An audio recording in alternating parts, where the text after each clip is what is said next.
What's good, everybody? Welcome back to the channel. And in this video, I'm going to play a little bit of devil's advocate on a popular subject, and I'm going to give a take on it, and then I would really love to hear your comments and thoughts about it.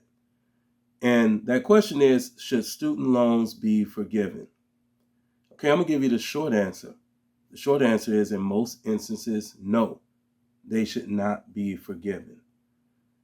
In the instances when they should be forgiven, I think it's when it's for a bachelor's degree and you've paid on it for a while, about 10 years or so, and maybe you've even met the amount that you owed, but they just keep piling interest on and you're just going to be paying over forever. And you probably took that loan out when you was 18 or 19 years old and you didn't know no better. So in that instance, after you've paid for a certain length of time, that debt should probably be forgiven. That's the situation where I think it should be forgiven. Now, for advanced degrees and doctorates and stuff like that, no, that debt should not be forgiven. And I'm going to give some real life examples why it should not be forgiven, and then ask, why should the taxpayer pay for you to get your advanced degree, your doctorate, your MBA? Why should that be on the backs of the truck driver, the electrician, the carpenter, the warehouse worker, that a lot of those same folks are looking down on? Why should they be footing your bill? The answer is they shouldn't. You were a full-grown adult when you signed those papers. You signed a contract. And I'm about to give a great example, because it's not a privilege or it's not a right to have that level of education in this country. It's a privilege. You got to earn it, and you got to have a plan for it. And a lot of people don't have the plan. So here's something that people aren't being given forgiveness on, and that's home loans. I've been a licensed real estate broker for 16 years. I think that home loans, mortgages, are one of the biggest scams in this land of scams that we operate in. Yet people very willingly sign up for the scam, and they're not asking to be let out of it. They made a conscious choice to go and get that home loan. Here's an example of what I'm talking about. You just found your dream home, and after your down payment, you're going to need a $375,000 loan. Your dream home may look something like this. You have no problem taking out that $375,000 loan. Well, interest rates around 6 3/4. We're going to say 6.75%. So you take out that $375,000 loan for 30 years at 6.75%. You're going to pay a little over $2,400 a month in principal and interest. Over the life of a 30-year loan, you will pay $875,000 on this loan, of which $500,000 will be interest. You're going to pay for this home like 2.4 times, and you don't have a problem with it. And you say, well, hey, I'm going to refinance and get a lower rate, which will bring my payment down. Okay, cool. So let's say that takes the first 5 years. Looking at this amortization schedule, you're paying about $30,000 a year in principal and interest.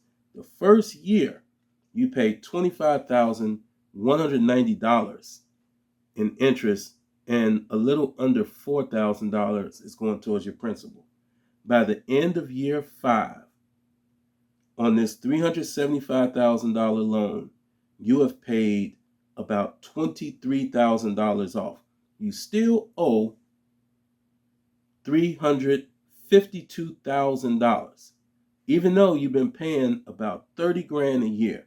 So out of $150,000, you have paid $23,000 off on that loan, and about $127,000 in interest in just 5 years, and you ain't got no problem with it. You're not asking for forgiveness, right? Let's keep going. So now you get an opportunity to refinance on said loan. So you're going to take that $352,000 that you owe, and you're going to get a new loan now. Your new loan is $352,000, except now your interest rate is 4.75%. Okay, that's a much better rate, right? 4.75, whole lot better than 6.75. Of that, it's going to still be over $1,800 a month for principal and interest. And let's factor in, these payments do not include your taxes, your insurance, or your homeowners association fee, of which a lot of people have. Some people don't have an HOA fee, but a lot of people do. So add in taxes, insurance, and homeowners association fees, which varies based on where you live. So in some cases, you're talking about well over $3,000 total, okay? All right, so now your payment restarts. So you were finally starting to build a little bit towards that principal payment, getting a little closer to the interest, and it just starts all over. So now instead of paying $30,000 a year, you are paying considerably less, about $21,000 to $22,000, but you're still going to pay $661,000 total, and it restarts the clock for 30 years. Your 30-year loan has become a 35-year loan. Add the $150,000 that you already paid for the first 5 years, and now you're up to, what would that be, $811,000? It's just insane. This is all for a $375,000 loan. And even as you keep going with this loan, even 10 more years into it. So now 5 years before you refinanced, plus 10 years since you refinanced. Let's say you're ready to sell the home.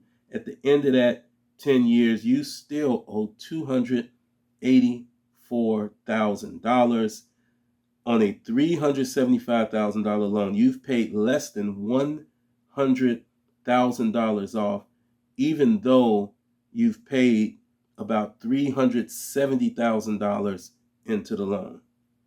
Folks, this is mortgages 101 in America.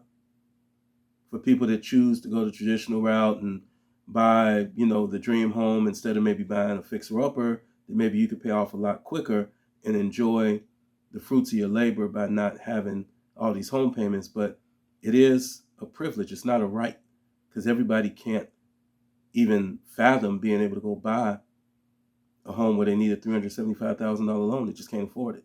And it's the same deal with higher education. Once you get that bachelor's degree, if you say, hey, well, I need a master's, I need an MBA, I need a doctorate to really make the kind of money I need to make, well, consider that debt that you're going to take on, because that debt is your responsibility. It's no one else's. This home loan that I illustrated, that's just one example. There's others, automobiles, personal loans, all this kind of stuff where sometimes this interest can be maddening. Student loan interest is a scam. I'm in total agreement. But you're an adult, you're signing up for that. That's my take on it. Tell me what you think. Class dismissed.